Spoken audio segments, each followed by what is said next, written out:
सबको मेरी आवाज आ रही?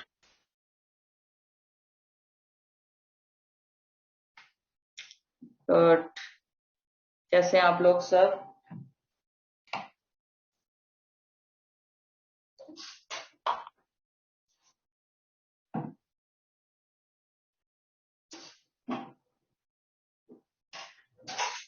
माशाल्लाह। गुड। तो मैं भी ठीक हूँ और ऑल सेट। तो आज हम एक डिफरेंट चीज पढ़ेंगे, दैट इज केयर बंडल। किसी को अंदाजा है कि व्हाट इज केयर बंडल?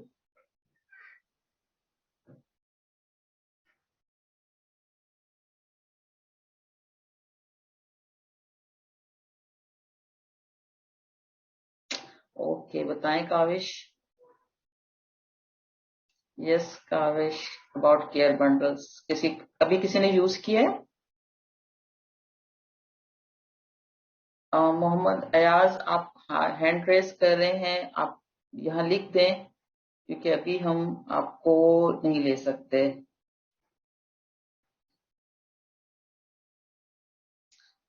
वालेकुम अस्सलाम ऑल। मुझे पता है हेल्थ केयर एसोसिएट इन्फेक्शंस। हाँ, ये तो होता है, लेकिन केयर बंडल क्या है? ओरेलिया।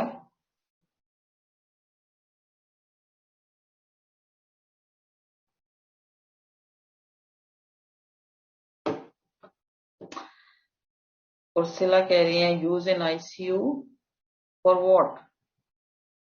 Web 40 SSI। वो तो चार्ट पे लिखा हुआ आ रहा है। Yes, use to prevent infection. काविश, राइट। तो थोड़ा थोड़ा आइडिया है, हाँ। ठीक है, कभी अप्लाई किया है? कितने लोग अपने हॉस्पिटल में केयर बंडल अप्लाई करते हैं? जल्दी जल्दी बताओ।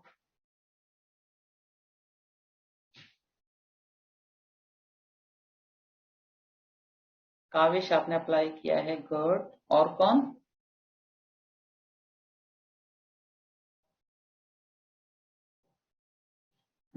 और सिला ने यूज किया है। और एलिया कुछ यूज करती हैं, good.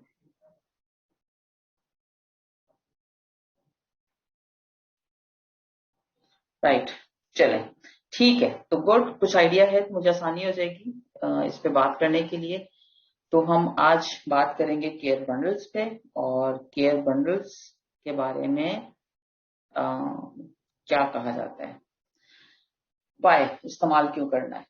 Care bundle are simple set of evidence based practices, ठीक है, कुछ हैं that when implemented collectively improve the reliability of their delivery and improve patient outcome। दो तीन पर्पस होते हैं जिसके हम इसको यूज कर रहे होते हैं, ठीक है। तो हम इसके लिए, एक तो ये कि हम इस अब देखना चाहते हैं कि जो काम हम कर रहे हैं उसको जो भी उसकी इम्प्रूव किया जाए, उसकी केयर को, और उसकी जो डिलीवरी है, जो केयर ऑफ डिलीवरी है, उसको इम्प्रूव किया जाए, और फिर उसको हम देख सकें कि पेशेंट का आउटकम क्या आ रहा है, ठीक है।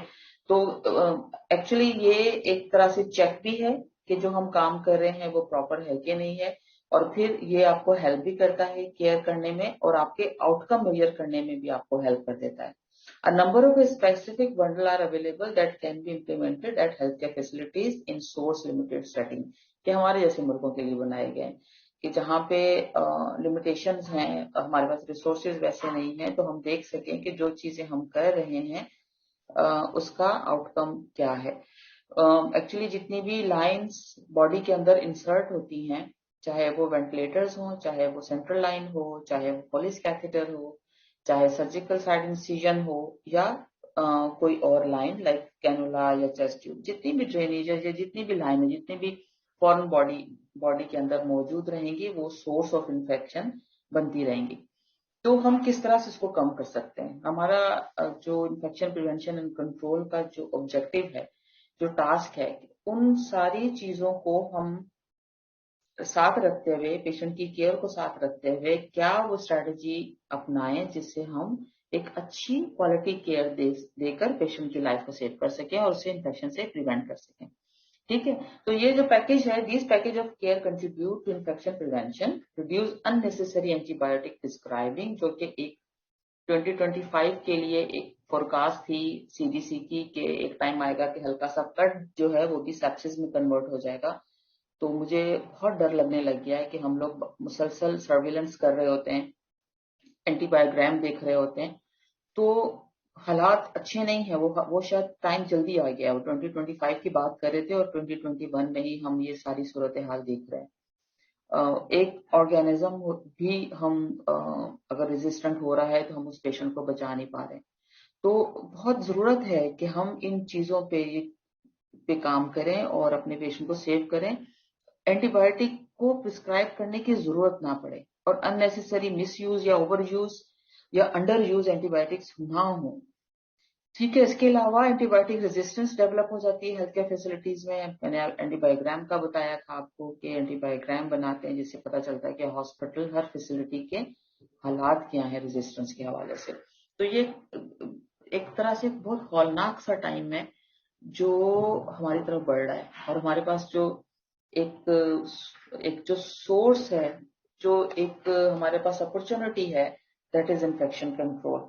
और उसको अगर हमने सही सीरियस नहीं लिया तो अल्लाह बेहतर जानता है कि शायद एटम बॉम्ब भी उतना नुकसान ना करे जितना हम लोग खुद अपने लोगों के लिए नुकसानदेह बन जाएंगे। सो क्या इसका आउटकम हो सकता है, क्यों हम करेंगे तो क्या नतीजा निकलेगा? The implementation of care bundle can assist in enhancing compliances to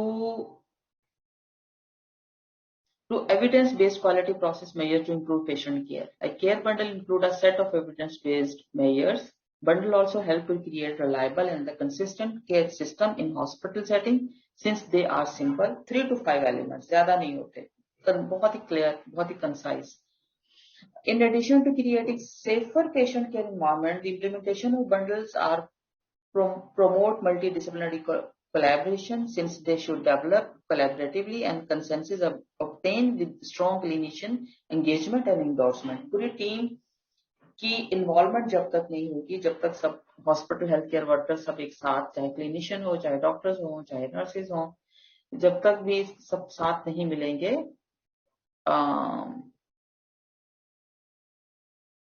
इसको इम्प्लीमेंट नहीं किया जा सकता। अब आवाज बेहतर है? मैंने माइक भी लगा लिया है, क्यों आवाज नहीं आ रही?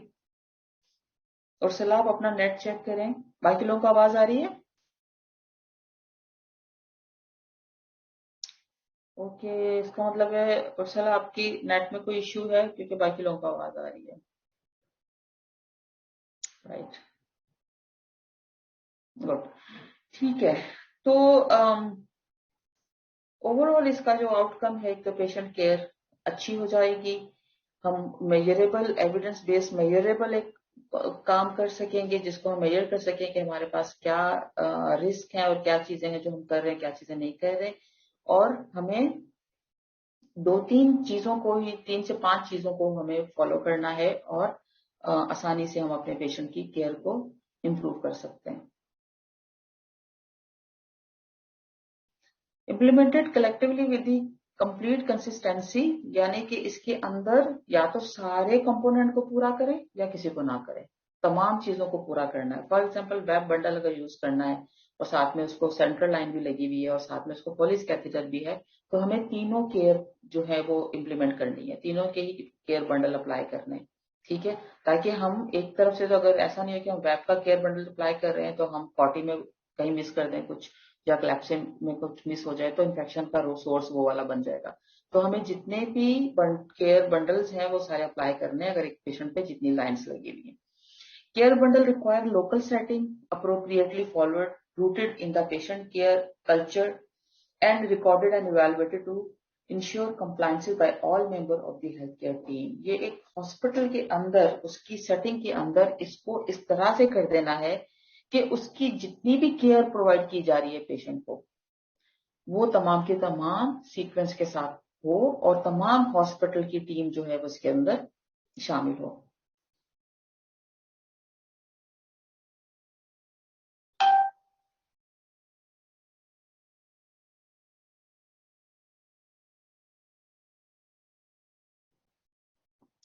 अक्सर आप जरा फरहान से रब्ता कर लें अलग से। Bundle intervention are effective way to implement change and improve the culture of the patient safety by the promoting net teamwork, measuring compliances and providing feedback and accountability to frontline team and the hospital leadership to improve care. आपने देखा पिछली सारी slides में जो एक चीज आ रही है वो आ रहा है culture care culture care culture care culture. तो एक टीम वर्क है, लोगों के साथ मिलकर काम करना है, पेशेंट को केयर देना है जिसको हम भूलते चले जा रहे हैं। पेशेंट हमारे लिए सब्जेक्ट होके रह गया है, सेकेंडरी वो बन गया है और हमारी बाकी चीजें जो है वो प्राइमरी हो गई हैं। तो पेशेंट की केयर को हमारा प्राइमरी कल्चर बनाना है ताकि हम उसको वो वाली केयर दे सकें, वो सेफ्टी प्रोवाइड कर सकें जिसके लिए वो हमारे पास आया है। क्या स्ट्रेटेजी अप्लाई करेंगे हम? मल्टी डिसिप्लिनरी अप्रोच, एक अप्रोच नहीं हो सकती, मल्टी डिसिप्लिनरी अप्रोच है coupled with the institution wide multi modal strategy including will building. सबसे पहले बात है हमारे अंदर वो विल होनी चाहिए, वो सोच होनी चाहिए करने की, हमारे अंदर एक ताकत होनी चाहिए कि हम करना चाहते हैं, ख्वाहिश होनी चाहिए। वो जब तक स्ट्रांग नहीं होगी हम नहीं कर सकते हैं। जब अगर एक बंदा कर रहा है और दूसरे बंदे दो नहीं कर रहे तो जो कर रहा है वो ना करने वाले से जल्दी मुतासिर हो जाता है। होना तो ये चाहिए कि जो नहीं कर रहे वो करने वाले, काम करने वाले बंदे से मुतासिर हो और खुद भी करना शुरू करते हैं। लेकिन यहाँ पे उलट होता है कि जो नहीं कर रहा कहता वो तो कर नहीं रहा, मैं क्यों करूं। तो ये वाला जो कल्चर है इसको चेंज करना है। अवेयरनेस आती है, लोगों को पता चलता है कि इसके करने से क्या फायदा होता है। और कभी कभी ये भी होता है कि जो जैसे 4 और 5 कंपोनेंट से हम मिस कर देते हैं, एक आध कर लिया एक आध नहीं किया, मिस भी हो सकता है। तो चेकलिस्ट के साथ जब evidence based practice with checklist के साथ करेंगे और नॉलेज होगी हमारी तो हम उन सारी चीजों को फोकस करेंगे। Training and education very very very very important. Measurement आप उसको जरूर एनालिसिस करें, उसका मेजर करें कि कितना, जब हम ये आपके जो बंडल से अप्लाई नहीं कर रहे थे तो उस वक्त क्या हालात थे और जब बंडल अप्लाई कर रहे हैं तो क्या हालात हैं, और जो बंडल अप्लाई कर रहे हैं उसमें से कितने कंपोनेंट्स हैं जो पूरे हो रहे हैं और कितने कंपोनेंट्स हैं जो पूरे नहीं हो रहे, और उसकी बेस पे उसका फीडबैक जो है वो जरूर दें। उसका जब तक ये सस्टेन नहीं रहेगी, ये जो भी केयर है ये हम उसकी जो आउटकम है वो नहीं निकाल सकेंगे। तो बहुत जरूरी है कि हमारा जो भी एक्टिविटी हो सस्टेनेबल हो, मेजरेबल हो, और हम उसका फीडबैक दें और हम देखें कि उसका आउटकम क्या निकल रहा है। यही स्ट्रैटेजी जो है हमें केयर बंडल में भी अप्लाई करनी है। Health care team members are the clear on the element of the each bundle. उनको जब तक अवेयरनेस नहीं होगी, जब तक उनको सारी चीजों के बारे में नॉलेज नहीं होगी जो हम कर रहे हैं उसका क्या आउटकम निकलेगा, उसका फायदा पेशेंट को क्या होने वाला है, तब तक शायद वो उस तरह से ना कर सके। तो हर मेंबर जो भी हो, फॉर एग्जाम्पल आईसीयू में आप अप्लाई कर रहे हैं तो आईसीयू का हर मेंबर इसके बारे में जानता हो कि केयर बंडल है क्या, अप्लाई क्यों कर रहे हैं और इसके तमाम एलिमेंट्स का फायदा क्या होगा, the action required and how compliance is measured and the tracked for the feedback. ये तमाम कि किस तरह से हमें इसको इम्प्लीमेंट करना है, और अगर हमने कंप्लायंसेस हमारे पुअर जा रहे हैं या अच्छे जा रहे हैं तो उसको मेजर कैसे करना है और हमें किस तरह से उसको फीडबैक करना है। Bundle require particular supplies are product, very very important कि अगर आप केयर बंडल अप्लाई कर रहे हैं तो आपके पास उसकी सप्लाईज होना चाहिए। फॉर एग्जाम्पल अगर हम पेशेंट को ventilator associated pneumonia prevention care bundle start दे रहे हैं तो और जो चीजें उसकी हैं उसमें अगर हमारे पास चीजें ना हुई, फॉर एग्जाम्पल हम कहते हैं कि mouth wash every 2 to 4 hourly with chlorhexidine mouth wash. अब क्लोरोहेक्सिडिन माउथ वॉश अवेलेबल नहीं है तो आपके पास प्रोडक्ट ही नहीं है, आपके पास सप्लाई नहीं है, एप्लीकेटर नहीं है। अब आपके पास माउथ वॉश है और आपके पास एप्लीकेटर नहीं है तो ये आपका हो नहीं सकता। तो इसलिए आपकी बहुत इस चीज के ऊपर फोकस करने की जरूरत है कि सप्लाईज एंड प्रोडक्ट पूरी हों। This should be appropriately produce prior to the bundle roll out and the implementation. तमाम चीजें अकॉर्डिंग टू द चेकलिस्ट आपकी इन्वेंट्री में होनी चाहिए ताकि आप प्रॉपर केयर अप्लाई कर सकें। और आपके पास सोल्यूशंस होते हैं इसके बारे में, ऑल्टरनेट्स होते हैं। फॉर एग्जाम्पल अगर कहते हैं कि एप्लीकेटर जो है वो डिस्पोजेबल इस तरह का डिजाइन का होना चाहिए, तो अगर वो अवेलेबल नहीं है तो हम क्या कर सकते हैं, हम लोकल तौर पे अपना जो डिस्पेंसर है, टंग डिस्पेंसर, उसको भी यूज कर सकते हैं। उसके ऊपर गॉस पीस लपेट के उसको एप्लीकेटर बना सकते हैं। जो आर्टी फोर्सिप है उसको एप्लीकेटर बना सकते हैं। तो बहुत सारे ऐसे रिसोर्सेज जो हमारे पास मौजूद हैं उसको हम यूटिलाइज कर सकते हैं ताकि हम एक अच्छी केयर प्रोवाइड कर सकें with limited resources. The element of the bundle are measures in an all or nothing, जो हम पहले बात कर चुके हैं, सब करें या कुछ ना करें, manner to simplify assessment of the compliance for the feedback to provider and the emphasize the completion of every component. तमाम चीजें आपकी हर शिफ्ट में कंप्लीट होनी चाहिए. A bundle compliance percentage goal should be set for the healthcare team to work towards achieving. For example, आप set कर दें उनके लिए कि आपका ये गोल है और आपको इस हद तक इतनी परसेंटेज पे आपको बंडल कंप्लायंसेस चाहिए. फॉर एग्जांपल यहाँ पे लिखा है 95%. अगर आपको 95% बंडल कंप्लायंसेस चाहिए तभी आप उसकी जो आउटकम है वो निकाल सकेंगे. ठीक है, और ये एक बेस्ट प्रैक्टिस होगी. लेकिन अगर आप देख रहे हैं कि सिर्फ केयर बंडल के ऊपर चेकलिस्ट को सिर्फ टिक टिक किया हुआ है और प्रॉपरली इंप्लीमेंट नहीं किया हुआ, तो ये फेलियर में जाता है. तो कोई फायदा नहीं होगा ये सारी एक्टिविटी करने का.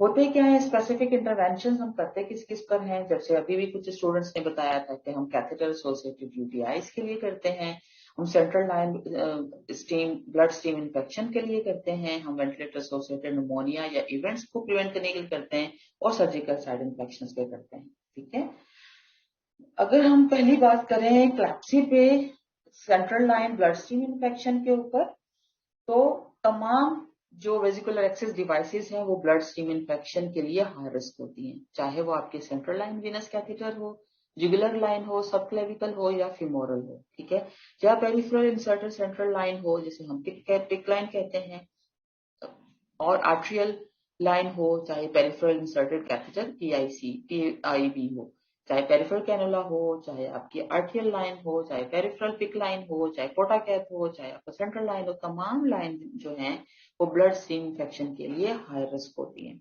ठीक है जी. और होता क्या है आमतौर पे, हम क्यों इतना ज्यादा फोकस्ड हैं. अब यहाँ देखें, जहां पे स्किन लिखा हुआ है, वेन लिखा हुआ है, आपका पोर्ट है जहां पे सिरिंज अटैच की हुई है, ये तमाम वो हब्स हैं जो ब्लैक ब्लैक का शुगर नजर आ रहे हैं, ये ऑर्गेनिज्म है जो जहां पे ऑर्गेनिज्म स्टे किए हुए होते हैं. अगर हमने प्रॉपर केयर ना की या केयर बंडल अप्लाई ना किया तो इसके थ्रू पेशेंट के अंदर ये ऑर्गेनिज्म जा सकते हैं. ठीक है, तो पूरी एक चेकलिस्ट होती है. जब आप कोई भी सेंट्रल लाइन इंसर्ट करने जा रहे होते हैं तो आपकी चेकलिस्ट के अकॉर्डिंगली आपके सामान की प्रिपरेशन होती है, स्किन की प्रिपरेशन होती है, हैंड्स की प्रिपरेशन होती है, स्ट्राइल इक्विपमेंट्स यूज किए जाते हैं, पूरी स्ट्राइल फील्ड बनाई जाती है, उसके बाद एसेप्टिक टेक्निक से इंसर्ट किया जाता है. अगर ये सब चीजें ना की गई तो आप देखें स्किन के ऊपर पड़ा हुआ ऑर्गेनिज्म अंदर जा सकता है और वो ऑर्गेनिज्म वेन के थ्रू ब्लड के अंदर चला जाएगा. ठीक है, पोर्ट के ऊपर मौजूद है, ये हब के अंदर मौजूद है. तो यहाँ पे केयर की ये वो तमाम चीजें हैं जहाँ पे केयर करने की जरूरत है. ठीक है, इसको हम आगे और थोड़ा सा डिटेल देख लेते हैं. Bundle of the prevention of the central line associated bloodstream infections lines are used commonly in, कहाँ पे यूज किया जाता है, ज्यादातर आईसीयूज के अंदर होता है ना, नॉन आईसीयूज के अंदर भी होता है. फॉर एग्जांपल डायलिसिस यूनिट के अंदर हो सकता है, इंट्रा ऑपरेटिवली हो सकता है, ऑन्कोलॉजी पेशेंट्स के अंदर जैसे आमतौर पे पिक लाइन लगा देते हैं ऑन्कोलॉजी के पेशेंट्स को क्योंकि उनकी लॉन्ग टर्म ट्रीटमेंट चल रही होती है, और पोटा कैथ लगा देते हैं, तो लाइन्स ऑन्कोलॉजी पेशेंट्स के अंदर भी होती है. Most hospital acquired bloodstream infections are associated with the central line. ज्यादातर जो देखा गया है पिक लाइन है और सारी CLABSI are the responsible for the excess mortality and morbidity. ये एक छोटी चीज नहीं है, यानी कि इससे डिजीजेस भी बढ़ती हैं और मोर्टेलिटीज भी बढ़ती हैं, यानी डेथ रेट हाई होता है अगर हमारी किसी भी सेंट्रल लाइन या पिक लाइन किसी चीज में अगर ब्लड इन्फेक्शन चला गया तो पेशेंट सेप्सिस में चले जाते हैं. बहुत ही हाई रिस्क है इस तरह की लाइंस, और इसको बहुत ज्यादा केयर करने की जरूरत है क्योंकि ये हमारा क्या करता है, हॉस्पिटल स्टे को प्रोलॉन्ग करता है और हमारी कॉस्ट को भी इंक्रीज करता है.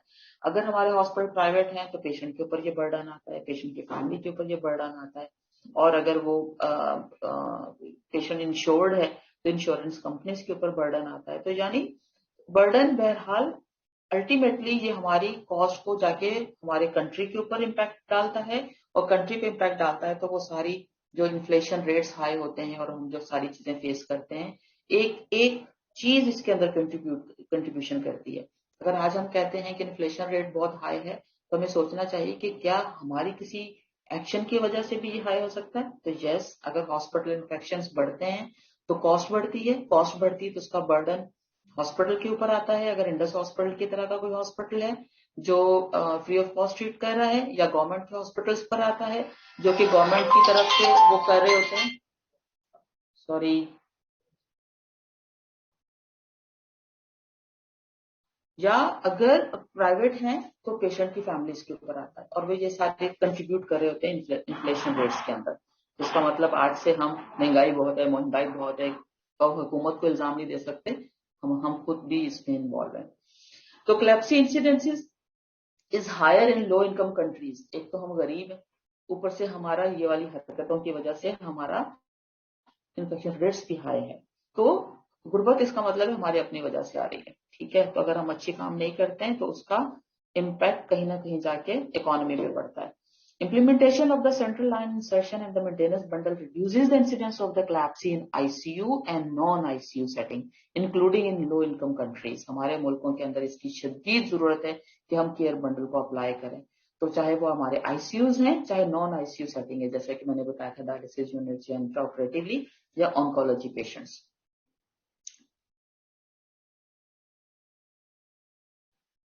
ये है इंसर्शन बंडल। क्या करना है, CLABSI prevention bundle include the following components. क्या क्या है, maximal sterile barrier precautions like surgical mask, sterile gloves, cap, sterile gown and large sterile drape. हमेशा याद रखें कि ये इसी तरह का प्रोसीजर है जैसे आप ऑपरेशन थिएटर के अंदर सर्जरी करना चाह रहे हैं, तो आपकी एनवायरनमेंट की क्लीनिंग बहुत जरूरी है, जो हमने पिछले हफ्ते पढ़ा था।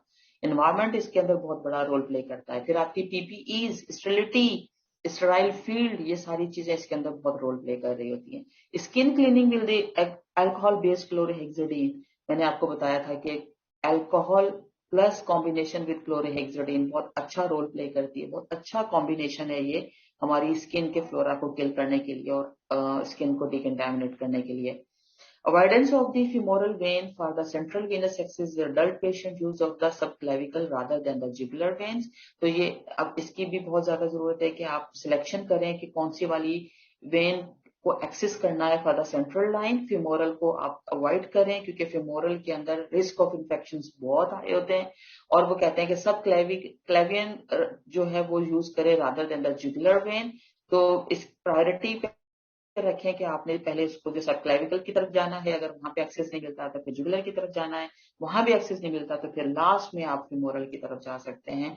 तो आपकी जो सिलेक्शन है फॉर द वीनस कैथेटराइजेशन ये बहुत इंपॉर्टेंट है।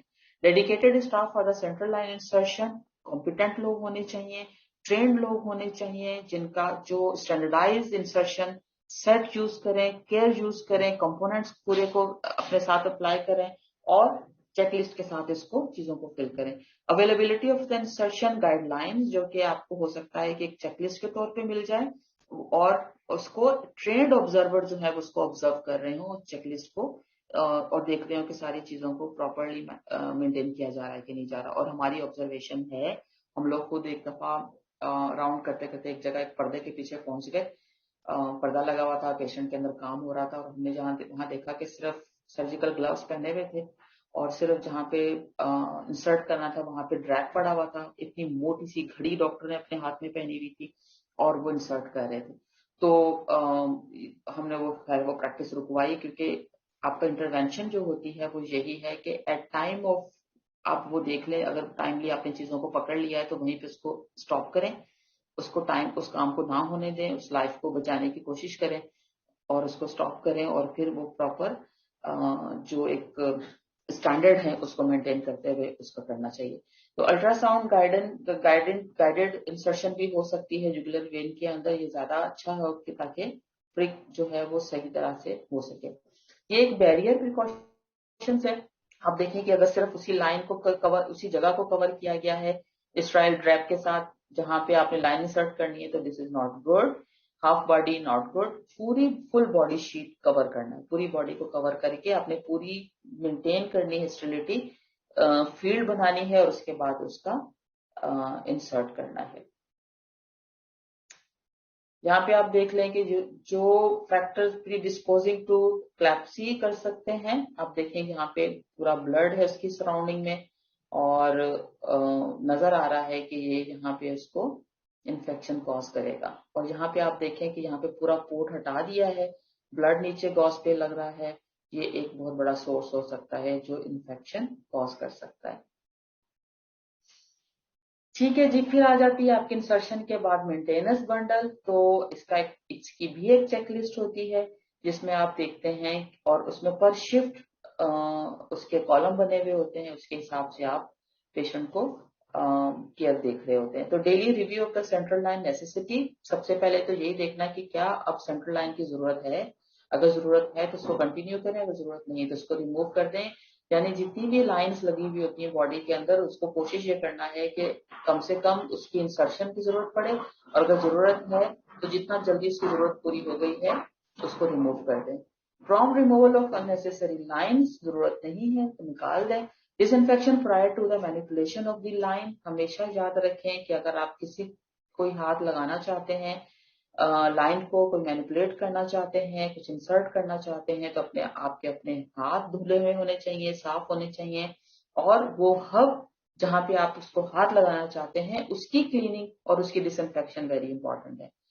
डेली क्लोरहेक्सिडिन वॉशेस, पेशेंट को अगर अंडर 2 मंथ है उसको नहीं देते हैं क्लोरहेक्सिडिन वॉश, लेकिन अडल्ट पेशेंट को क्लोरहेक्सिडिन वॉश देना चाहिए, बॉडी वॉश देना चाहिए, ताकि हम उसका बायोबर्डन कम कर सकें,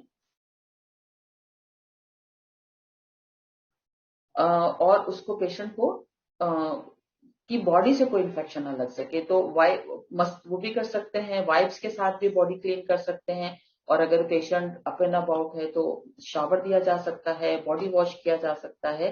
तो डेली क्लोरहेक्सिडिन वॉशेस जो है it's very important, but more than 2 months लोगों के लिए। Disinfect catheter hub, ports, connector after before using the catheter. Hub cleaning जो है वो बहुत जरूरी है। Hub cleaning with the chlorhexidine alcohol wipe very important, और उसको क्लीन करने का तरीका भी होता है कि clockwise and anti clockwise 15 second तक उसको क्लीन करना है, अच्छी तरह से उसको रबिंग के साथ क्लीन करना है, और उसके बाद उसको ड्राई टाइम देना है, जो हमने बताया था कि कॉन्टैक्ट टाइम वेरी इंपॉर्टेंट, और उसके बाद उसको यूज करना है। सिर्फ इसके करने से स्टडीज बताती हैं कि बहुत ज्यादा इन्फेक्शन रेट जो है वो कम हुए हैं हब क्लीनिंग से प्रॉपर।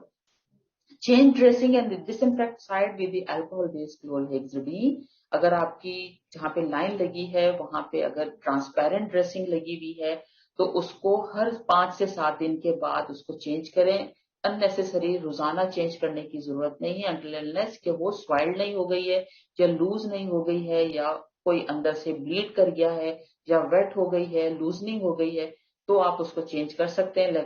अगर इंटैक्ट है, कोई ब्लीडिंग नहीं है, कोई स्वेलिंग नहीं है, रेडनेस नहीं है, इंटैक्ट है, तो उसको 5 से 7 दिन तक उसको हाथ लगाने की जरूरत नहीं है। अननेसेसरी उसकी चेंजिंग ना करें, लेकिन जब चेंज कर रहे हैं तो उसकी ड्रेसिंग को पूरा प्रॉपरली डिसइंफेक्ट करें, पहले आउटर साइड, उसके बाद हैंड वॉश करें, रिमूव करें, स्टेरिलिटी को मेंटेन करते हुए इनर साइड जो लाइन का है वो सारा क्लोरहेक्सिडिन एंड अल्कोहल के साथ क्लीन करें, और उसके बाद फिर उसको दोबारा से ड्रेस कर दें। Replace administration set with in 96 hours, जो ड्रिप सेट्स लगे हुए हैं जिससे आप उनको फ्लूइड दे रही हैं उसको 96 आवर्स के बाद उसको रिप्लेस कर दें। लेकिन अगर कोई ब्लड प्रोडक्ट जा रही है, या लिपिड्स जा रहा है, या न्यूट्रिएंट्स जा रहे हैं, तो उसको इमीडिएटली उसको रीयूज नहीं करना है, इनके सेट्स को इमीडिएटली रिमूव कर देना है। ठीक है। Ensure appropriately nurse to patient ratio in ICU, very important, 1:1 का रेशियो होना चाहिए आईसीयू के अंदर, ताकि एक अच्छी प्रॉपर केयर दी जा सके। और अच्छी केयर उसी वक्त दी जा सकती है जब आपका पेशेंट नर्स रेशियो अच्छा होगा। ये हम लोगों ने केयर बंडल्स के जो कंपोनेंट्स हैं बना के इसी तरह से कलर्ड में मैंने आप लोगों के लिए इसको छोटे पीसेस में किया है। वरना अगर आप पहली स्लाइड पर देखें तो ये पूरा एक शीट है, मैं आपको पहली स्लाइड दिखा देती हूँ। ये एक पूरी शीट है ये वाली, जो हमने अपने पास आईसीयूज के अंदर बना के दी हुई है। तो इसमें सारे हैं, वेंटिलेटर एसोसिएटेड निमोनिया बंडल है, क्लैप्सी बंडल है, वेब बंडल है, कॉटी बंडल है। तो यहाँ पे आप लोगों की आसानी के लिए मैंने हर एक का एक एक पीस जो है उसको करके आप लोगों के लिए दिया। तो देखिए कि क्लैप्सी बंडल में पहला आ जाता है हैंड हाइजीन, दूसरा आ जाता है daily bath to the ICU patient using chlorhexidine, तीसरा आ जाता है hub cleaning with 70% alcohol and chlorhexidine. चौथा आ जाता है क्लीन एंड इंटैक्ट ड्रेसिंग। पांचवा आ जाता है administration set change timely like 96 hours के अंदर, और ब्लड और अदर न्यूट्रिएंट्स हैं तो उसके लिए इमीडिएटली, और रोजाना उसको देखें कि आपको कितना जल्दी लाइन को रिमूव कर देना है। ठीक है, तो removal of the line is very important. ठीक है जी।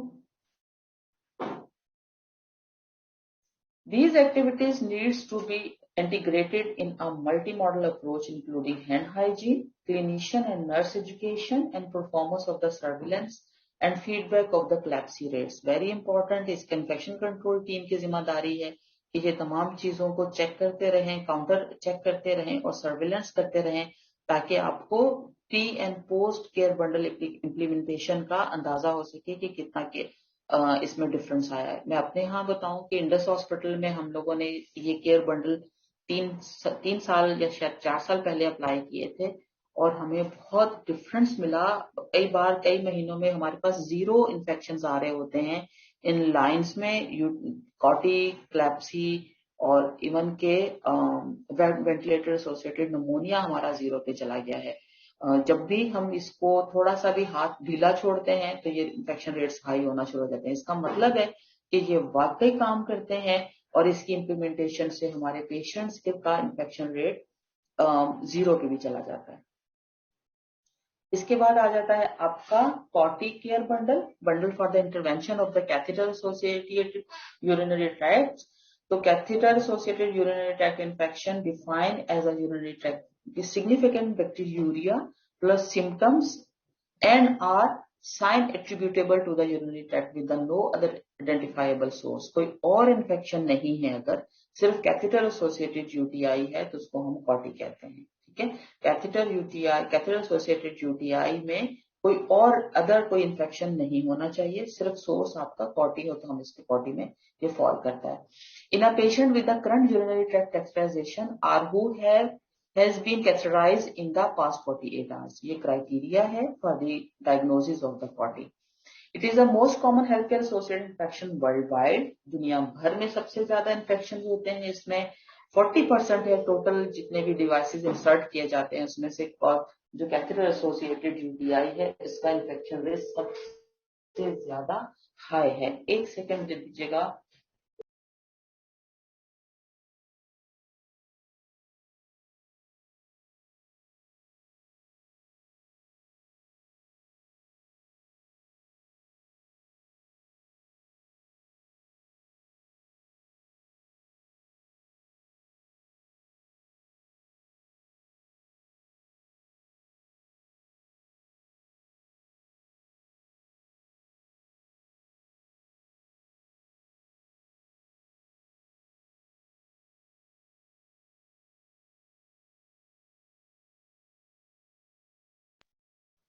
जी, तो it is the most common healthcare social infection worldwide resulting in the increases cost, hospital stay and substantial morbidity।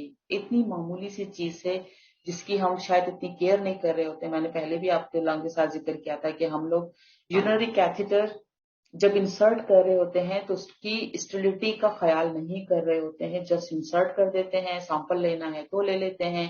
Patient जरा सा भी आपको हो रहा है कि यूरिन मेजरिंग करनी है तो पॉलिश कैथेटर लगा देते हैं, लेकिन सिर्फ यूरिनरी कैथेटर की वजह से जो इन्फेक्शन होते हैं उसकी वजह से कितनी कॉस्ट बढ़ती है, कितना हॉस्पिटल स्टे बढ़ता है और कितना मोबिडिटी हो सकती है, हमें हमारे मुल्क का पता भी नहीं है, क्योंकि हम लोग इसका कोई सर्विलेंस नहीं करते हैं।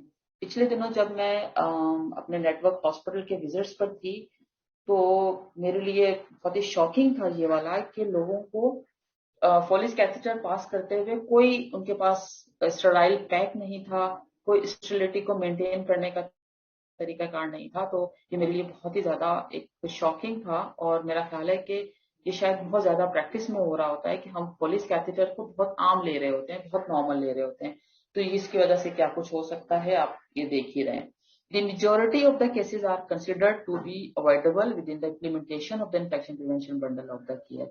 तो इसमें आपको पहले तो यही सबसे पहले ये देखना है कि क्या जरूरत है, क्या लगाना चाहिए या नहीं लगाना चाहिए। तो प्लीज अगर जरूरत नहीं है तो मत लगाएं, अवॉइड करें, और अगर लगाना जरूरी है तो जितना जल्दी आपने अपने गोल अचीव कर लिए तो उसको रिमूव करवा दें। अननेसेसरी फोलिस कैथेटर को पड़ा ना रहने दें पेशेंट के पास।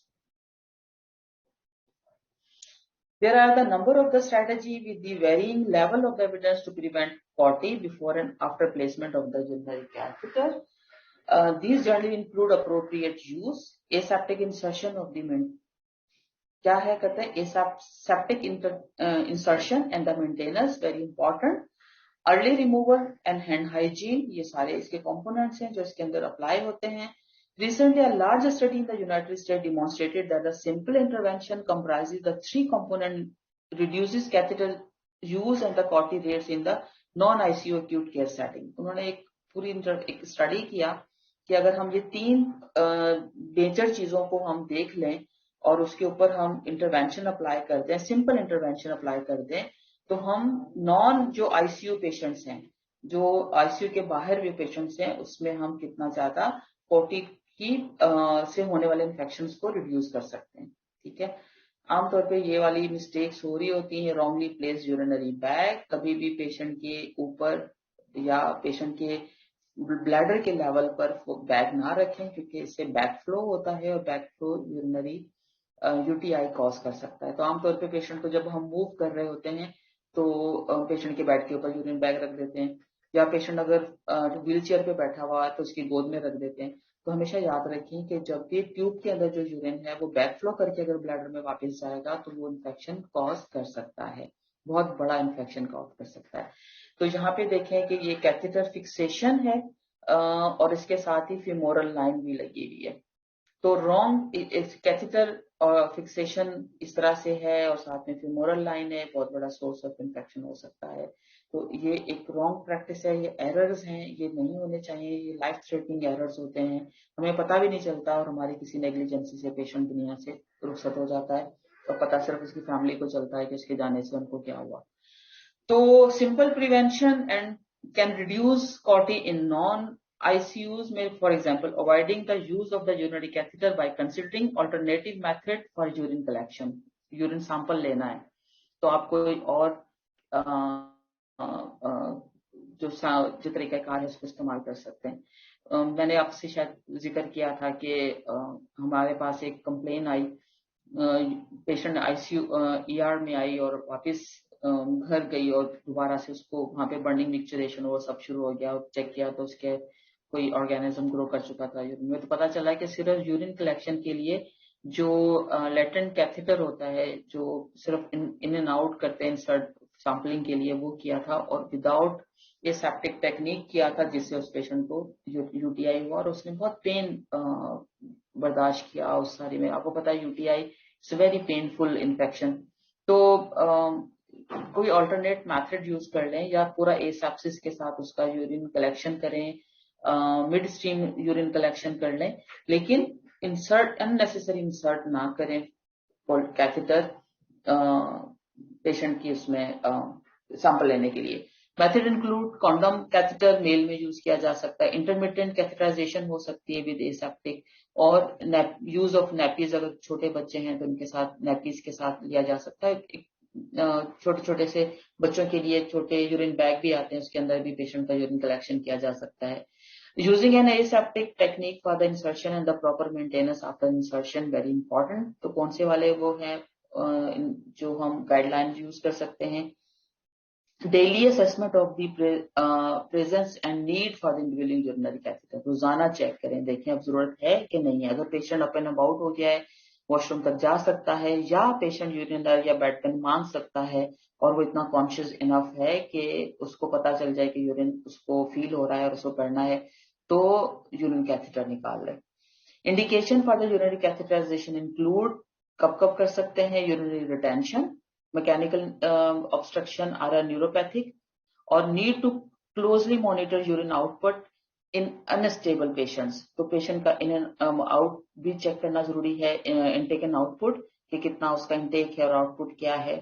तो ये भी एक वजह हो सकती है urinary retention. To assist perineal wound care, इसमें जरूर देखें कि कोई अगर वूंड है पेरिनियल एरिया में तो उसकी क्लीनिंग और उसकी वूंड केयर जो है अकॉर्डिंग टू द गाइडलाइन वो होनी चाहिए। ये कॉटी केयर बंडल है, जिस तरह से मैंने आपको वो पहले वाला दिखाया था क्लैप्सी का, ये कॉटी का है। तो पहली बात है आपकी आंख जो है वो असेसमेंट करते रहना चाहिए कि जरूरत है कि नहीं है, daily assessment of the need. Second क्या है, क्लोज ड्रेनेज सिस्टम, आपका यूरिन बैग और जो फोलिस कैथेटर है उसको डिस्कनेक्ट नहीं होना चाहिए किसी भी पर्पस के लिए। क्लोज ड्रेनेज सिस्टम आप यूज करें, क्योंकि जैसे ही आप कैथेटर को बैग से हटा देंगे तो वहां पे वो ओपनिंग हो जाती है और वहां से इन्फेक्शन जा सकता है। तो क्लोज ड्रेनेज सिस्टम यूज करना है। और अगर आपको सैंपलिंग करनी है, यूरिन सैंपल लेना है, तो जो पोर्ट है, सैंपलिंग पोर्ट है, उसको यूज करें। डिस्कनेक्ट ना करें यूरिन बैग को कैथेटर के साथ अंटिल अनलेस के आपको कोई इरिगेशन सिस्टम के लिए यूज करना है, अदरवाइज इसका क्लोज ड्रेनेज सिस्टम होना चाहिए। अनऑब्स्ट्रक्टेड यूरिन फ्लो मेंटेन, आप देखें कहीं कोई किंक तो नहीं होगी, लाइन मुड़ी तुड़ी तो नहीं है, कहीं पे ऑब्स्ट्रक्शन नहीं होनी चाहिए। कैथेटर सिक्योर्ड होना चाहिए, पोलिस कैथेटर लगा के उसको टाई कर दें उसकी थाई के साथ पेशेंट की, या बेल्ट के साथ जरूर सिक्योर करें, क्योंकि अगर कहीं पुल आउट हो गया प्रेशर से तो रप्चर हो सकता है और वो एक सोर्स ऑफ इंफेक्शन हो सकता है। उसके बाद daily perineal hygiene with soap and water है। और जो बैग, ड्रेनेज बैग को अगर आपने वो करना है, ड्रेन आउट करना है, खाली करना है, तो किसी क्लीन कंटेनर में करें, डस्टबिन में ना करें या कंबाइंड क्लीन जग में ना करें, ये भी एक सोर्स ऑफ इंफेक्शन हो सकता है। Hand hygiene before and after contacting patient, ये very very very important. Hand hygiene को तो आप लोग कभी ना भूलें, ये तो अपनी वो बना लें, हैबिट बना लें, ओसीडी बना लें कि हैंड हाइजीन करना है। The bundle above is implementable in resource poor setting, हमारे जैसे अस्पतालों के लिए, and should be accompanied by a multi-modal approach of hand hygiene, healthcare worker education, and feedback of catheter use and COTI rates. क्योंकि हम जो भी हम काम कर रहे होते हैं, अगर हमें उसका नहीं पता चलता है कि उसका आउटकम क्या रहा या उसका नतीजा क्या रहा, तो हम कभी भी उसकी इंपॉर्टेंस को नहीं समझ पाएंगे। फॉर एग्जाम्पल, मैंने मैट्रिक क्लास का एग्जाम दिया और मैंने बहुत मेहनत की और एग्जाम दे दिया, मेरा अगर रिजल्ट नहीं आएगा तो मैं कैसे अपने आप को जज कर पाऊंगी कि मैंने अच्छा पढ़ा था या बुरा पढ़ा था, या मैंने पेपर अच्छा दिया था या बुरा दिया था। तो जो रिजल्ट्स हैं वो मुझे या तो मोटिवेट करते हैं या मुझे इंकरेज करते हैं मजीद मेहनत के लिए, या मुझे डीमोटिवेट कर देते हैं, है ना। तो उसकी फीडबैक और ऑटी रेट्स का रिजल्ट जरूर शेयर करें उन लोगों के साथ जो केयर बंडल अप्लाई कर रहे हैं, इम्प्लीमेंट कर रहे हैं और केयर प्रोवाइड कर रहे हैं, तो उससे वो लोग मोटिवेट होंगे। उसके बाद आ जाता है आपका VAP, ventilator associated pneumonia prevention care bundle. तो यहाँ पे हम देखते हैं पहले कि सोर्स क्या हो सकता है वेब पैथोजन के लिए। एक तो एरोजोल हो सकते हैं, है ना, कोई भी एरोजोलाइजेशन हो सकती है तो वो एक सोर्स बन सकता है। एरोफेरेंजियल कोलोनाइजेशन हो सकती है, पेशेंट की ऑलरेडी कोलोनाइज्ड है। कंटामिनेटेड रेस्पिरेटरी इंस्ट्रूमेंट्स हो सकते हैं, अगर हमने जो भी इंस्ट्रूमेंट यूज किए हैं, लाइक लेरिंजोस्कोप गंदा पड़ा हुआ था या हल्का फुल्का दोष होकर रख दिया, डिसइंफेक्ट नहीं किया, हमने देखे हैं ऐसे बहुत सारे लेरिंजोस्कोप ब्लेड्स जिसके ऊपर ड्राई सिक्रीशन पड़ी हुई है और उसी को वैसे रख दिया गया। तो ये एक बहुत बड़ा सोर्स बनता है जो इन्फेक्शन कॉज कर सकता है। कौन से वाले कोर्स,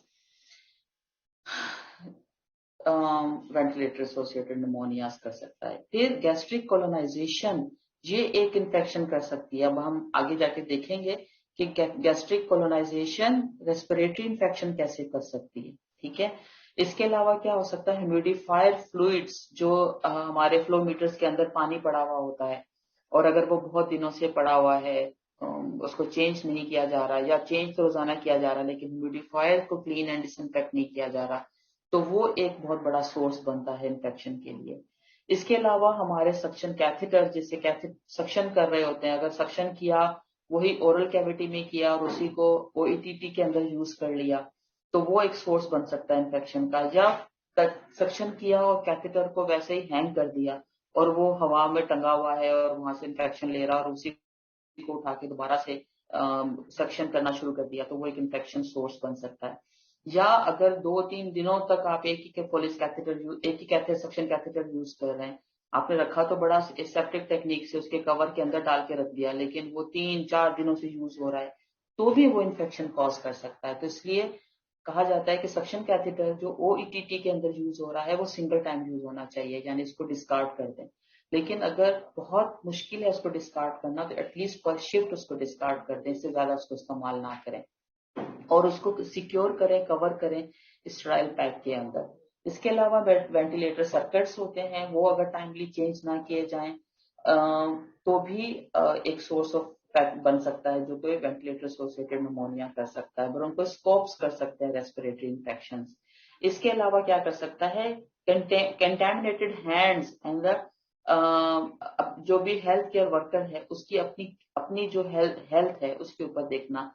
और दूसरे आईसीयू पेशेंट जो है वो आपके सोर्स बन सकते हैं, और आपके मेडिकेशन ट्रॉली या इंस्ट्रूमेंट्स या वॉश बेसिन, ये सारे के सारे क्या बनते हैं, सोर्स बनते हैं आपकी जो लाइन है रेस्पिरेटरी की उसको इन्फेक्ट करने के लिए, आपकी ट्रेकियल इन्फेक्शन कर लंग्स को जो इन्फेक्ट कर सकते हैं। ठीक है, तो ये एक बहुत अच्छी एक स्लाइड है, बहुत अच्छी एक पिक्चर है जो हमारी अंडरस्टैंडिंग को क्लियर करती है कि हम क्या क्या चीजें हैं जो हमारे रेस्पिरेटरी इन्फेक्शंस कर सकती हैं।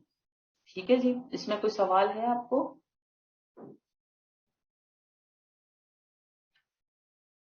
Any question? जाग रहे हैं सब लोग, सो गए? एक कक्षा जाग रही है मेरा ख्याल है।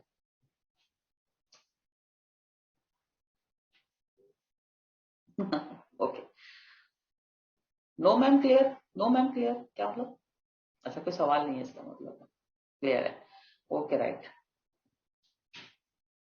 ओके, ठीक है जी। तो चाय की ब्रेक लेनी है या ये वेब पूरा कर लें?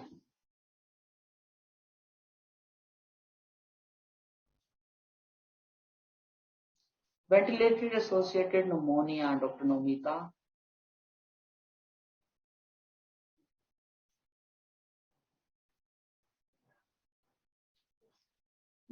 जो देखिए पूरा कर लें। ओके,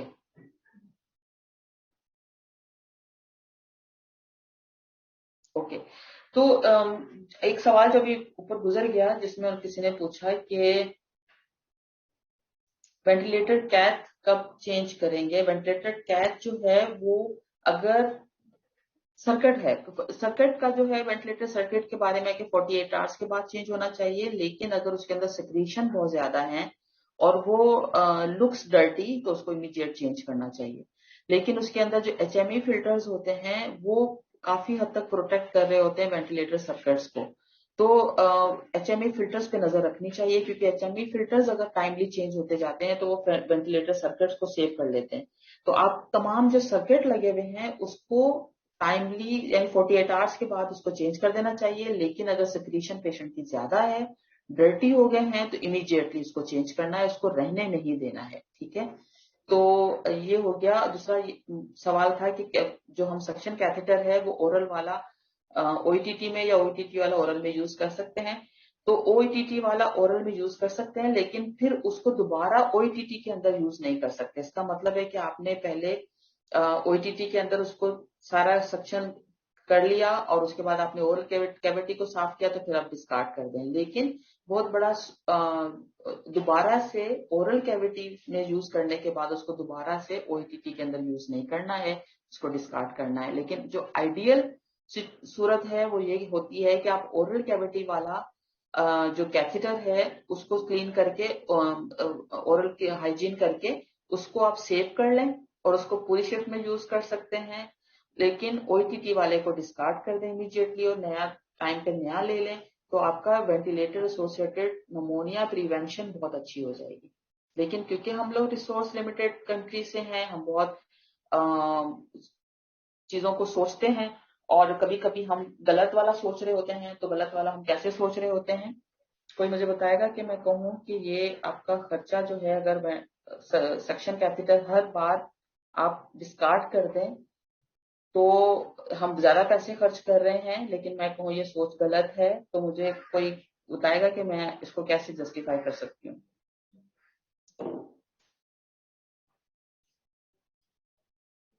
मैं सही हूँ? अच्छा, आप भी कह रही हैं?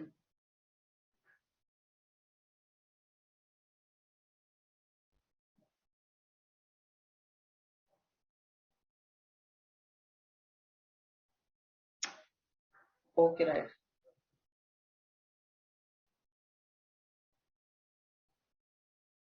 मैं बिल्कुल यूज कर सकते हैं। मैं ये कह रही हूँ कि अगर सिंगल टाइम यूज करें और हम उसको हाँ, अगर कॉस्ट ज्यादा लग रहा है तो बेनिफिट भी तो है। या सर्किट पेशेंट तो पेशेंट चेंज होता है। अच्छा, ओके। मैं ये कह रही हूँ कि अगर हम सिंगल टाइम एक सक्शन कैथेटर यूज करें और उसको डिस्कार्ड कर दें तो उसकी कॉस्ट आएगी शायद 10 रुपए या 15 रुपए या 20 रुपए, है ना। और हम दिन में अगर उसको एक शिफ्ट के अंदर हम 3 से 4 बार या 5 बार हम उसके ऊपर करते हैं, सक्शन करते हैं, तो हमारी कॉस्ट आएगी 100 रुपीज या 150 रुपया। लेकिन अगर हम उसी कैथेटर को सेव कर लेते हैं एक शिफ्ट या 2 शिफ्ट और हम कहते हैं कि हमने 100 या 150 रुपया बचाया है, तो अगर उसको वेंटिलेटर एसोसिएटेड निमोनिया हो गया, खुदा न खासा कोई इन्फेक्शन हो गया, तो हमारी कॉस्ट कहाँ जाएगी? लैक्स में, लाखों में चली जाएगी। क्यों, कैसे जाएगी? क्योंकि अगर नमोनिया हुआ तो हम उसको बहुत सारी एंटीबायोटिक्स देनी पड़ेंगी, हमें उसके एक्सरेज करने पड़ेंगे, हमें उसकी जो हॉस्पिटल प्रोलॉन्ग हो जाएगा, उसकी मोर्टेलिटी बढ़ जाएगी, उसका डॉक्टर की फीस बढ़ जाएगी, उसकी लैब इन्वेस्टिगेशन फीस बढ़ जाएगी। तो कॉस्ट कहाँ पहुंच जाएगी? पर शिफ्ट 150 रुपया क्या इक्वल है उन लाखों रुपए के जो हम पर डे यूज करेंगे? क्योंकि वैसे ही हमारी आईसीयू की कॉस्ट बहुत ज्यादा हाई होती है, तो उसमें एंटीबायोटिक मल्टीपल शामिल हो गई, और फिर भी पेशेंट अगर नहीं बचा तो वो ज्यादा बेहतर है, या हम एक मामूली सा सक्शन कैथेटर हर बार चेंज करके डिस्कार्ड कर दें, वो ज्यादा बेहतर है। बिल्कुल स्टे लॉन्ग, डॉक्टर्स का visit, medication, antibiotics, billing, patient का स्ट्रेस, फैमिली का स्ट्रेस, डॉक्टर का स्ट्रेस, बर्डन, बहुत सारी चीजों को अगर हम देखें तो वो मल्टीप्लाई हो जाती है वो cost as compare to a single use catheter. तो आपका जो सोचने का अंदाज है ना, वो ये वाला होना चाहिए। क्योंकि जब आप जस्टिफाई करेंगे अपनी इस चीज को कि मैं एक सक्शन कैथेटर को ओईटीटी में जब सक्शन करूंगी तो मैं हर बार फेंक रही हूं, तो मैं क्यों फेंक रही हूँ, मेरी जस्टिफिकेशन क्या है? तो आपकी ये जस्टिफिकेशन डेफिनेटली कन्वेंस कर देगी आपको हर सिंगल टाइम कैथेटर यूज करने के लिए। Is it clear?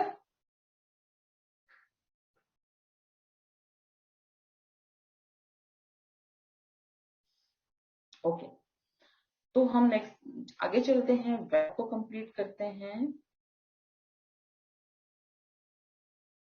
वेब पे हमें क्या करना है, ठीक है। VAP defined as a new pneumonia occurring more than 48 hours after endotracheal intubation। ठीक है, वेंटिलेटर एसोसिएटेड निमोनिया हम यूं कहेंगे कि अगर पेशेंट ऑलरेडी निमोनिया के साथ आया है, लेकिन उसको न्यू पैच आया या कोई न्यू कंसोलिडेशन हुआ या कोई नया फाइंडिंग्स मिला after 48 hours of endotracheal intubation, it mean कि दैट इज वैप है। Sometime very difficult to diagnose VAP, क्योंकि पेशेंट, जैसे हमारे पास कोविड के पेशेंट आ रहे हैं, ऑलरेडी लंग्स के बहुत सारे इश्यूज होते हैं इनके साथ, और लंग्स इन्फेक्शन हो रहा होता है, नमोनियाज के साथ आ रहे होते हैं, कम्युनिटी नमोनियाज के साथ आ रहे होते हैं। तो उनको उनके साथ कंपेयर करना कि ये कोई नया एक इन्फेक्शन है, वैप है कि नहीं है, इसमें जरूरत पड़ती है डॉक्टर्स की, या वो क्राइटेरियाज जिसके हिसाब, जो सीडीसी कहता है कि इस क्राइटेरियाज को आप चेक करते रहें। तो हम ये देख रहे होते हैं कि क्या उसकी सिक्रीशन बढ़ रही है, क्या उसकी जो सिक्रीशन है उसका कलर चेंज हो रहा है, क्या कोई फाइंडिंग्स चेस्ट में नहीं आई हैं, क्या उसकी पीप रिक्वायरमेंट बढ़ रही है, या उसकी FiO2 की रिक्वायरमेंट बढ़ रही है। तो जो पैरामीटर्स हैं वेंटिलेटर्स के, उसके ऊपर हमारी गहरी नजर होती है।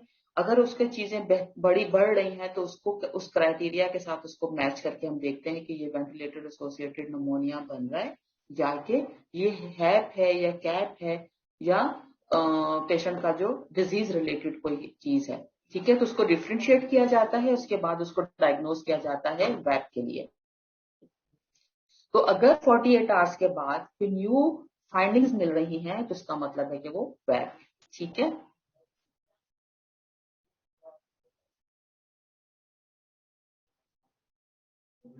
नहीं, अगर फिल्टर लगा हुआ है तो मैंने कहा HME फिल्टर्स को हम चेक करते रहेंगे। अगर HME फिल्टर्स आप टाइमली चेंज करते रहेंगे तो फिर आपको सर्किट चेंज करने की जरूरत नहीं है। उसका जो है वैसे जो टाइम उसका वो देते हैं वो 48 आवर्स का देते हैं, लेकिन इसको दोबारा से हम चेक भी कर सकते हैं, आप भी एक दफा चेक कर लीजिएगा। लेकिन HMA फिल्टर के बारे में आई एम श्योर कि वो 48 आवर्स है, लेकिन अगर उसके अंदर सिक्रीशन हो गई है, वो विजिबल गंदा लग रहा है, तो उसको फौरन चेंज करेंगे। सर्किट का हम देख सकते हैं, इसको मैं आपको बाद में भी रिप्लाई कर सकती हूँ, बस मुझे याद दिला दीजिएगा। ठीक है जी। In occurs in the up to 20% of patients receiving mechanical ventilation and is associated with the increased antibiotic use, length of hospitalization and the healthcare cost। अगर हम ये देख रहे हैं कि वो वेंटिलेटर एसोसिएटेड निमोनिया में चला गया, तो 20% पेशेंट जो हैं वो उनके अंदर वैप की इंडिकेशन, वैप के चांसेस होते हैं, और उनकी वजह से क्या बढ़ता है, antibiotic use, length of hospitalization and health care cost.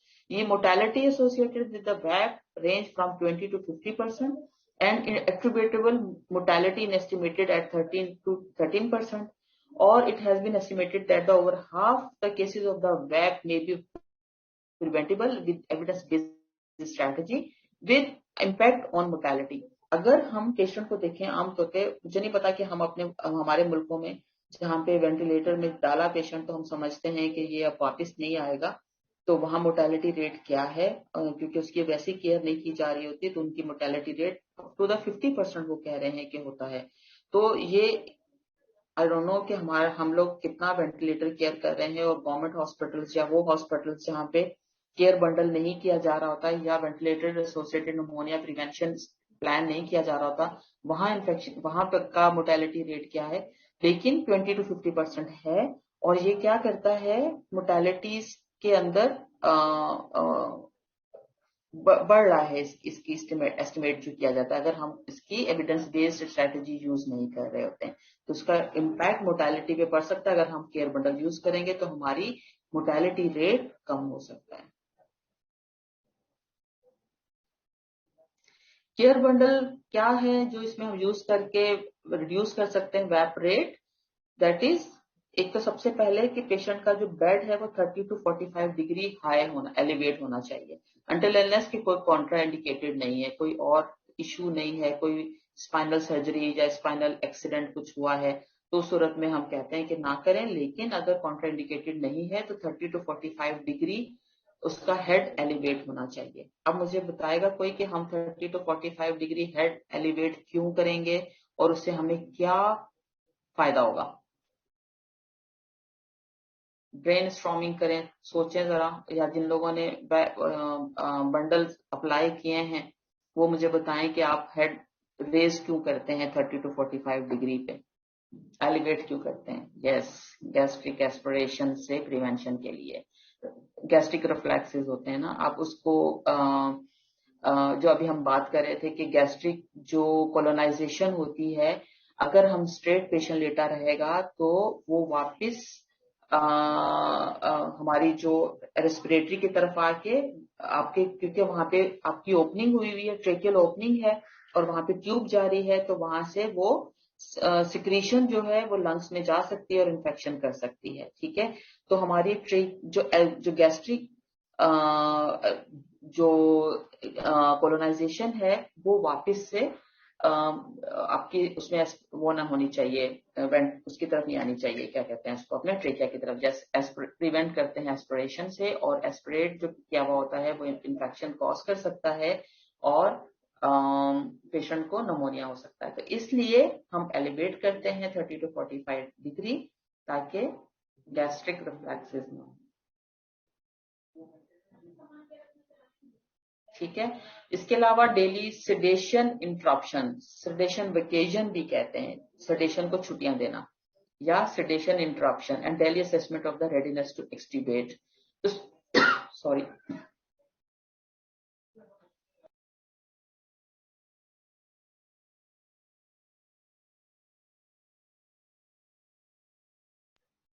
Sedation vacation क्यों देते हैं या सेडेशन इंटरप्शन क्यों करते हैं?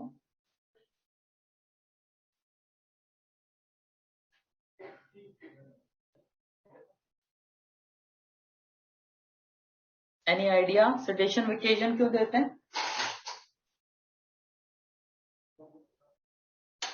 असेस जीसीएस, और यस, पेशेंट ताकि जितना पेशेंट कम सेडेशन में होगा वो एफर्ट्स करेगा सेल्फ ब्रीथ करने के लिए, सेल्फ एफर्ट्स करेगा, मशीन पे डिपेंडेंट नहीं होगा। ठीक है, तो पेशेंट का रिस्पांस चेक करने के लिए नहीं देते हैं, ये भी चेक भी किया जा सकता है, लेकिन पेशेंट सेडेशन वेकेशन इसलिए करते हैं ताकि पेशेंट की अपनी एफर्ट्स हो सके और पेशेंट डिपेंडेंट ना रहे ज्यादा मशीन पे। जितनी एफर्ट्स वो खुद से करेगा उतना जल्दी वो इंट्यूबेशन एक्सट्यूबेशन की तरफ जाएगा। ठीक है, और उसी के बेस पे आप असेस भी करते हैं कि पेशेंट का एक्सट्यूबेशन कितना जल्दी फास्टली करना है। ठीक है, तो सेडेशन वेकेशन देनी है सेल्फ एफर्ट्स के लिए और एक्सट्यूबेट के लिए रेडीनेस करने के लिए। ठीक है, उसको एक्सट्यूबेट करने के लिए रेडी करते हैं। Daily oral care with chlorhexidine, very very very very important, क्योंकि आमतौर पे देखा गया है कि पेशेंट आईसीयू में अगर है, वेंटिलेटर पे है, तो पेशेंट के मुंह से स्मेल आ रही होती है और वो एक बार मेरे साथ ये एक्सपीरियंस हुआ, मैंने पूछा कि इसके मुंह से स्मेल क्यों आ रही है, तो नर्स ने कहा कि वो तो आती है, आईसीयू में जो पेशेंट होता है उसकी आती है। तो पेशेंट आईसीयू में अगर है और उसके मुंह से स्मेल आ रही है तो इसका मतलब है कि नर्सिंग केयर अच्छी नहीं है, ओरल हाइजीन अच्छी नहीं है। तो ओरल कैविटी के अंदर अगर कोई ऑर्गेनिज्म ग्रो कर गया, क्योंकि ओरल कैविटी क्लीन होती है, वहां पे कोलोनाइजेशन हो सकती है और वहां पे ऑर्गेनिज्म की ग्रोथ हो सकती है जो कि ट्रेकिया में जा सकती है और इन्फेक्शन कॉज कर सकती है। इसलिए अगर आप हर रिकमेंडेशन ये है कि हर 2 घंटे बाद क्लोरहेक्सिडिन माउथ वॉश या माउथ क्लीनिंग जरूरी है। तो ये चेकलिस्ट का एक पार्ट होता है, केयर बंडल का एक पार्ट है। और अगर 2 घंटे पॉसिबल नहीं है तो एवरी 4 आवर्ली क्लोरहेक्सिडिन, यानी 2 घंटे या 4 घंटे बाद ओरल हाइजीन होनी चाहिए with chlorhexidine mouth wash. Prophylaxis for the peptic ulcer disease, ये भी आपको गैस्ट्रिक उसके लिए जरूरी होता है। Prophylaxis for the deep Venus thrombosis, ताकि डीवीटी ना हो जाए पेशेंट, क्योंकि लॉन्ग टर्म बेड पे लेटे हुए होते हैं और उनके डीवीटी होने के चांसेस होते हैं, तो उसके लिए एंटीकोगुलेंट दी जाती है prophylaxis for the prevention of the deep Venus thrombosis. तो ये आपके 4 या 5 ये कंपोनेंट होते हैं, ये केयर बंडल आते हैं जो आप वेंटिलेटर एसोसिएटेड निमोनिया प्रिवेंशन के लिए यूज करते हैं। इसकी चेकलिस्ट होती है, मैं आपको इसकी एक तस्वीर भी दिखा दूंगी। ये है आपकी केयर बंडल वैप के लिए और वीएई के लिए।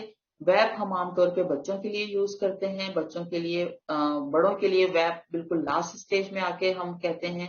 पहली स्टेज उसका वीएई होता है, इवेंट होता है, वैक कंडीशन होती है, वेंटिलेटर एसोसिएटेड कंडीशन पहला स्टेप है, जिसमें हम देखते हैं कि पेशेंट शायद वेंटिलेटर एसोसिएटेड निमोनिया की तरफ जा रहा है, और वो पहली कंडीशन, अगर उसी पे हम सारी प्रिवेंशन कर देते हैं तो पेशेंट आगे खराब कंडीशन की तरफ नहीं जाता। सेकंड उसका होता है वेंटिलेटर एसोसिएटेड इवेंट, उसके बाद आपकी आ जाती है वेंटिलेटर एसोसिएटेड निमोनिया, थर्ड पे जाकर आता है। तो हमें अर्ली प्रिवेंशन करके निमोनिया से बचा सकते हैं।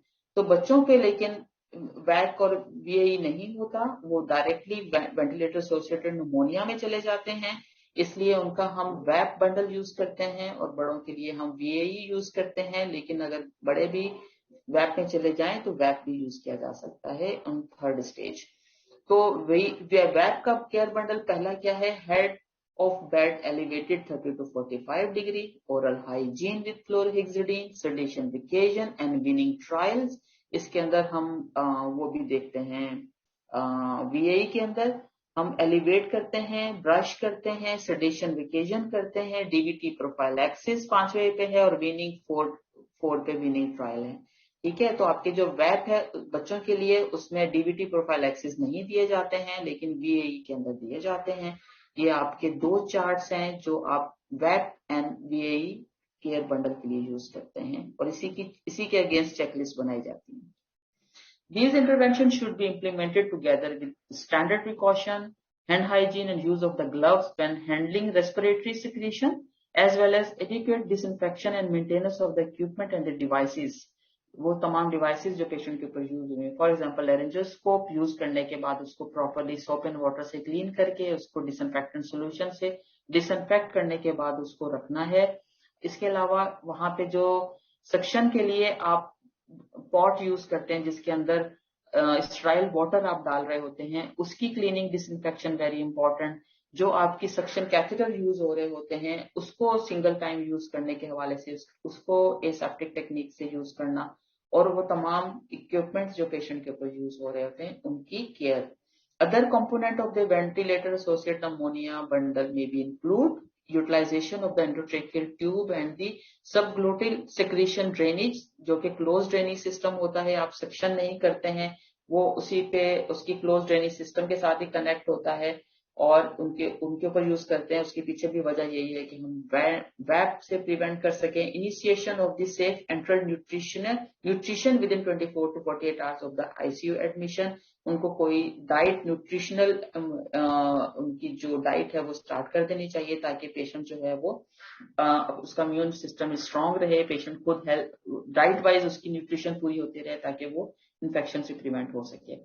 जनाब इसके बाद नेक्स्ट है आपका एसएसआई, और अगर एसएसआई से पहले चाय पीनी है तो बता दें, नहीं तो हम इसको कंटिन्यू कर सकते हैं और जल्दी खत्म कर सकते हैं।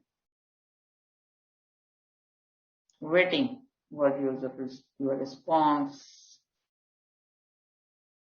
आप पी रहे हैं अक्सा, मैं तो नहीं पी रही ना।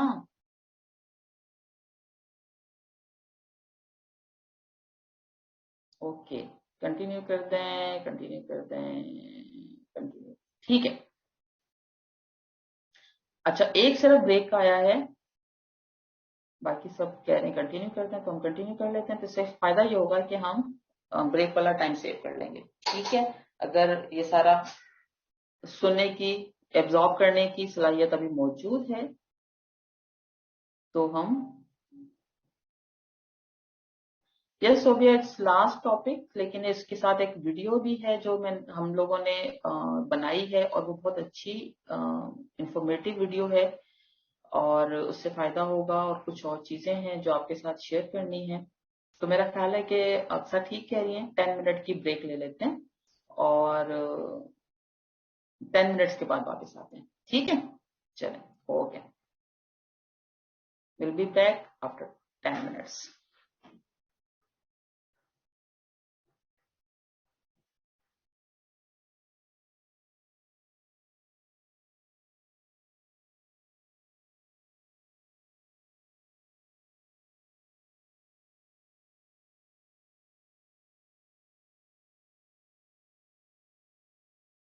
जो लोग साथ साथ चाय पी रहे हैं वो मुझे जरूर थोड़ा सा फीडबैक दे दें कि जो इन्फेक्शन कंट्रोल के सेशंस चल रहे हैं वो आप लोगों के लिए कितने हेल्पफुल हैं। तो मैं चाय पीकर आके वो सारे कमेंट्स पढ़ लूंगी, ठीक है।